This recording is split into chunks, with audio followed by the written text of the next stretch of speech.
Welcome, adventurers and friends, to Let's Talk, where we discuss a variety of things that life throws our way. Today, we will be tackling Seasonal Affective Disorder. This is also known as seasonal depression.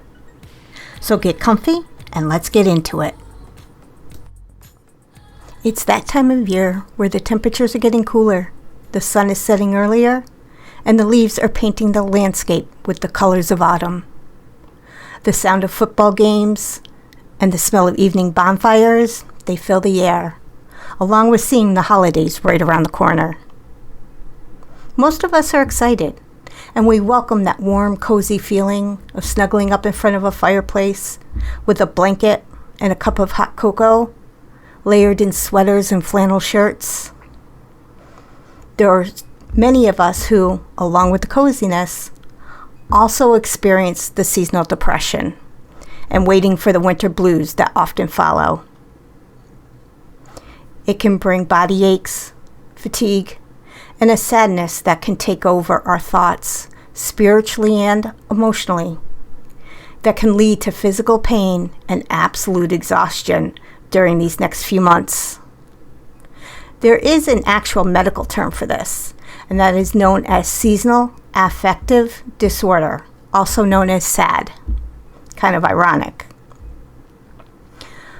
Though it is still unknown what causes a person to struggle with this time of year, it is speculated to be because it's a lack of vitamin D.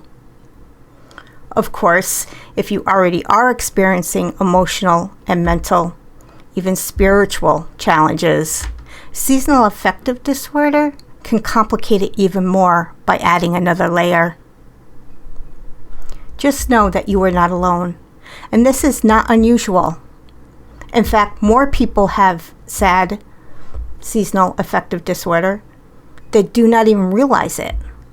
My goal here today is to bring attention to it and hopefully reduce the stigma that is attached to it. So let's break this down. What exactly is seasonal affective disorder? Simply, it is a season-long mood slump that happens during the winter months in areas that experience climate change and reduction in natural sunlight, especially at a particular time of year. Less exposure to sunlight decreases your intake of vitamin D, which is responsible for increasing the body's production of melatonin.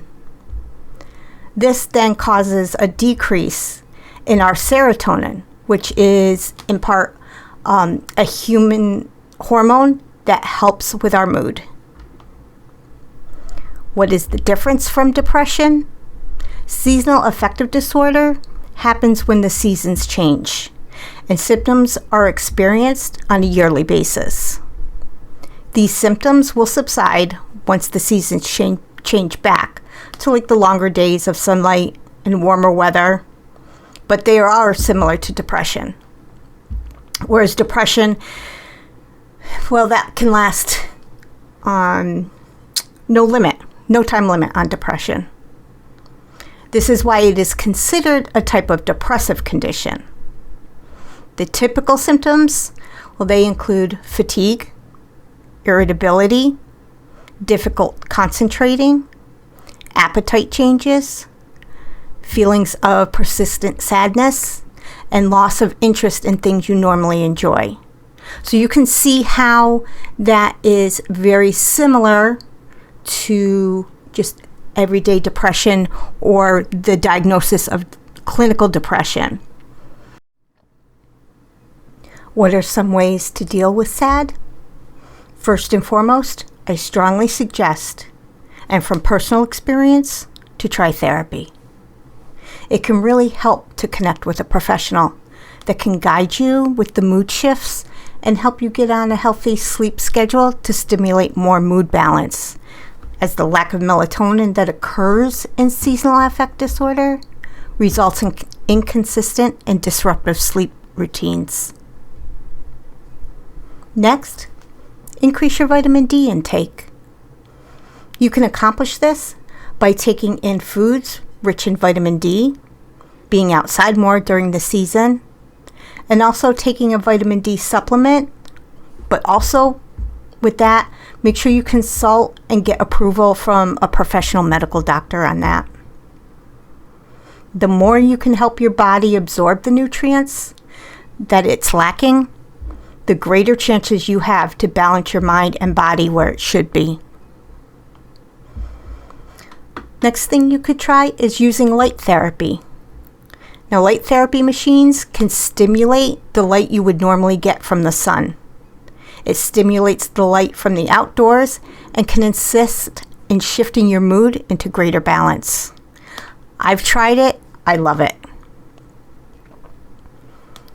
Next, daily activity. Now, I know some of you are going, oh God, no, not exercise. But get some sort of physical activity. It could be anything from just walking around during your day, doing normal activities. That is a form of exercise. Doing chores, shaking your booty, dancing, going up and down the stairs. Just move that body of yours. It doesn't have to be anything more than that. As long as you are getting your blood flowing and do not let your energy become stagnant, that's so important. This will help not only physically, but also mentally, which is vital to healthy living. I think we all realize that. We normally do feel better once we've done some exercise. You may want to pay attention to that with yourself. Keep a journal of that too. The next thing is talk it out. If therapy is not for you, and it's not for everybody, and that's okay. But if you can find someone to help talk to, maybe a friend or a family member. Some people even talk to their pets just to kick that negative energy out of their mind and make room for some positivity. Just find someone to talk to. Also, journal it. Doing a journal, it's great for those of us who don't like to talk to people all the time. You may not want to talk to people all the time about what's going on, or you may just want to write it down and review it before you do talk about it. It's the next best thing to do. It can help to even write it out on paper, and you can either use it as a way of reflection, or you can turn around and take that paper and burn it or discard it, allowing yourself to release those negative feelings and those negative thoughts that do not serve you. Also, get creative. Drawing, painting, coloring, singing, being musical, dance, build, create something. Just use your imagination and put your creative side to work. Don't concern yourself with what it will look like or sound like in the end. The goal is to address the feelings you are having and letting them out in a productive way. Just let it all go. It is important to acknowledge what you are feeling. Realize it is temporary. Accept those feelings for what they are, and then, most importantly, release them. Allowing the negativity to leave you emotionally, mentally, spiritually, and physically. Give yourself grace. Be kind to yourself. And always, always love yourself. Take care.